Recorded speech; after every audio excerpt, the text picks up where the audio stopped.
Hello welcome you all in the Python programming tutorial 7। आज के tutorial में हम वो सारे कॉन्सेप्ट रिवाइज करेंगे जो हम पिछले ट्यूटोरियल में डिस्कस कर चुके हैं। मतलब कि हमें यूज़र से इनपुट कैसे लेना है और हमें बेसिक लॉजिक कैसे बनानी है। आज के ट्यूटोरियल में हम पिछले सारे कॉन्सेप्ट को सम अप करके एक छोटा सा प्रोग्राम बनाएंगे और वो प्रोग्राम क्या है, find sum and the average of 3 numbers input from user. अच्छा, हमें कोड बनाने से ना सबसे पहले इंपॉर्टेंट होता है कि आपको क्वेश्चन समझ में आना चाहिए। जब तक आपको क्वेश्चन समझ में नहीं आएगा तो आप लॉजिक क्रिएट कर ही नहीं सकते उसकी। तो सबसे पहले आपको स्टेप वाइज क्वेश्चन को समझना है कि आपने स्टार्ट कहाँ से लेना है। तो आप जैसे कि क्वेश्चन देख रहे हैं तो क्वेश्चन में क्या लिखा है, find sum and the average of 3 numbers input from user. तो हम स्टार्ट कैसे लेंगे? सबसे पहले हम यूज़र से 3 नंबर्स डिमांड करेंगे, ठीक है। जब वो यूज़र हमें नंबर दे देगा तो हम बचपन से पढ़ते हुए आ रहे हैं कि हमें सम कैसे निकालना है और एवरेज कैसे निकालते हैं। तो हम अब उसको पाइथन के ज़रिए इम्प्लीमेंट करेंगे। तो इतना कोई डिफ़िकल्ट नहीं है, बिल्कुल सिमिलर चीज़ है।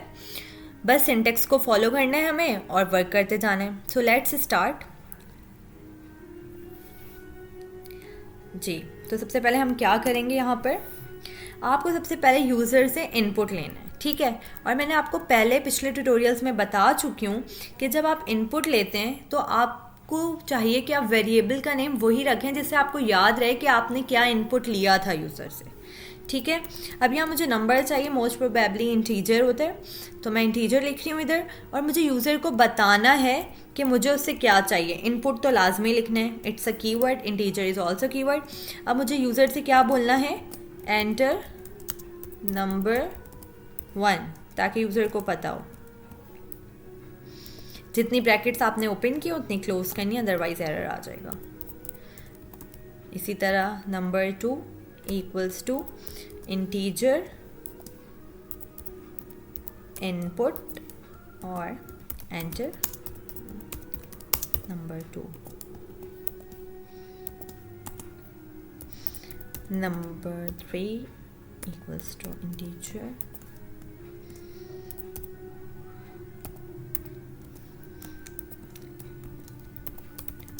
enter number 3। तो हमने एक बिल्डिंग ब्लॉक बना लिया है, हमने अपनी लॉजिक का 0.5 हिस्सा इम्प्लीमेंट कर लिया है। क्या है? यूज़र से इनपुट लेना। अच्छा जी, अब दूसरा काम हमें क्या करना है, सम निकालना है। तो बेहतर है कि हम सम लिखें, यहाँ पे हम सम 1 लिखेंगे क्योंकि सम is a keyword in Python. आप देख सकते हैं पर्पल हो गया है, तो आपको चाहिए आप यहाँ 1 लगा दें ताकि ये कीवर्ड से हट जाए। अब सम हमें क्या करवाना है, इन तीनों नंबर का सम करवाना है। तो आपको पता है, मैं पिछले ट्यूटोरियल में बता चुकी हूँ, लेकिन यहाँ पे मैं क्विक रिवीजन दे देती हूँ उस चीज़ का, ताकि आपको कोड समझ में आए कि जो नंबर 1 है इसके अंदर जो यूज़र इनपुट देगा वो नंबर 1 के अंदर स्टोर हो जाएगा जाकर, और इसका जो इनपुट होगा वो नंबर 2 में, और जो इसका इनपुट होगा वो नंबर 3 में। तो जब भी हमें सम या कोई भी ऑपरेशन परफॉर्म करवाना होगा तो हम वेरिएबल नेम पे करवाएंगे, ठीक है।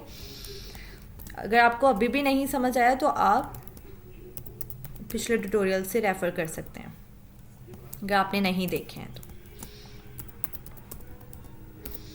नंबर 3, देन अब मुझे क्या फाइंड करना है, एवरेज। और एवरेज का फार्मूला क्या होता है, total sum upon number, total number of number, ठीक है, कि जितने टोटल नंबर हैं आपके पास। तो एवरेज का मैं सिर्फ एवीजी लिख रही हूँ। एवरेज को मैं क्या करूँगी, सम 1, और यहाँ पे मैं डिवाइड करवा दूँगी। अब आपके पास यहाँ कितने नंबर हैं, 1 2 3 नंबर हैं, तो आप यहाँ 3 लिखेंगे। अगर आपके पास मोर देन 3 होंगे या 5 नंबर होंगे या 10 नंबर होंगे तो आपको वही यहाँ पे मेंशन करना होगा। ये नहीं है कि हमेशा हम 3 लिखेंगे। जितने नंबर्स होंगे आप वो टोटल क्वांटिटी आपने यहाँ लिखनी है, और ऊपर आपने इन सब का सम बताना है। अब हम प्रिंट करवा लेते हैं। प्रिंट, सबसे पहले हम क्या प्रिंट करवाएंगे, पहले स्ट्रिंग में हम लिखेंगे सम ऑफ 3 नंबर इज, ताकि हमें पता हो कि ये सम का आउटपुट आ रहा है। अब कॉमा डाल के हम वेरिएबल नेम पास कर देंगे सम 1। सिमिलरली अब आपको एवरेज प्रिंट करवाना है तो पहले आप स्ट्रिंग में बताएंगे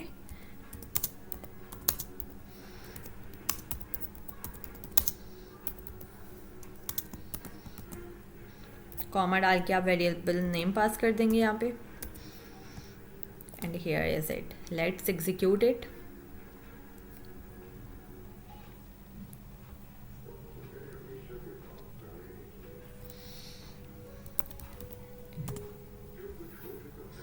देखें, सबसे पहले आपके पास क्वेश्चन प्रिंट होकर आ गया, find sum and the average of 3 number input from user. क्योंकि ये मैंने प्रिंट स्टेटमेंट में डाला था, इस वजह से ये आपके पास प्रिंट होकर आ रहा है। एंटर नंबर 1 तो मैं 5 दे देती हूँ, enter number 2 then 6, enter number 3 then 7।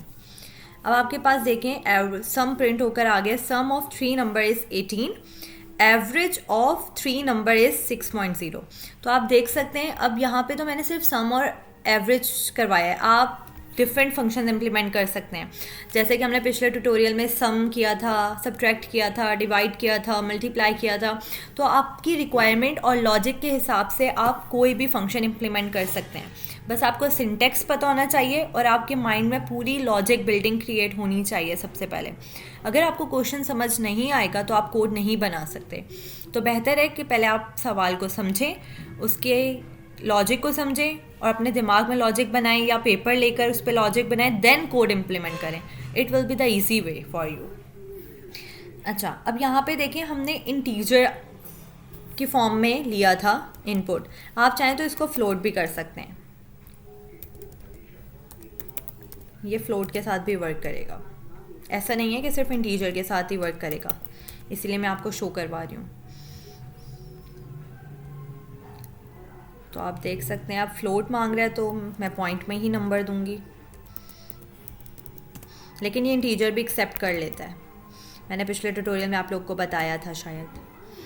Some of 3 number is this and average of 3 number is this. अब देखें, यहाँ पे जो आंसर आ रहा है आपके पास वो क्या आ रहा है, पॉइंट में आ रहा है, क्योंकि हमने फ्लोट दिया था और हमने इनपुट भी पॉइंट में दिया था।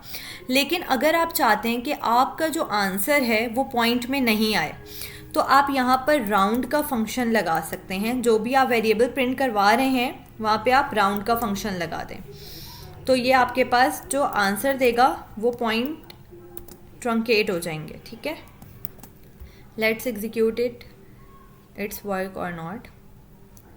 तो मैं पॉइंट में कोई भी नंबर दे देती हूँ। तो आप देख सकते हैं क्लियरली कि राउंड के फंक्शन ने क्या किया है, इसके जो फ्रैक्शनल पार्ट था वो सारा हटा दिया है, ताकि यूज़र को बेहतर समझ में आए कि आंसर क्या आया है। राउंड ऑफ होकर आंसर आपके पास विजिबल हुआ है ये। ठीक है, आई होप आज के ट्यूटोरियल आपको समझ आया होगा। नेक्स्ट ट्यूटोरियल में हम पाइथन का मिन, मैक्स, सम, एब्सोल्यूट ये सारे फंक्शन देखेंगे। आज का ट्यूटोरियल हम यहीं तक रखते हैं। अगर आपको कुछ भी समझ में नहीं आया है तो आप कमेंट बॉक्स में पूछ सकते हैं और ये कोड आपको डिस्क्रिप्शन में मिल जाएगा। सो thank you so much for watching today's tutorial. Allah Hafiz.